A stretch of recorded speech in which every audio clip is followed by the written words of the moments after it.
Hey y'all, stop buying kale seeds. Stop buying kale seeds. I'm about to show you how to stop buying kale seeds and harvest your own.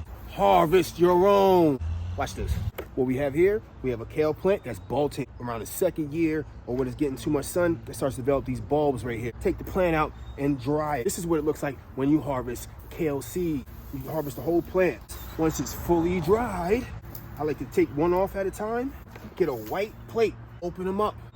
Make sure you open up both sides. There's two sides to the kale pod. Maybe 6, 7, 10 seeds per pod. There's hundreds and hundreds, maybe thousands of seeds on here. See, 1, 2, 3, 4, 5, 6, 7, 8, 9, 10, 11. 11 seeds off of one pod. Stop buying kale seeds. Harvest your own. Let's go.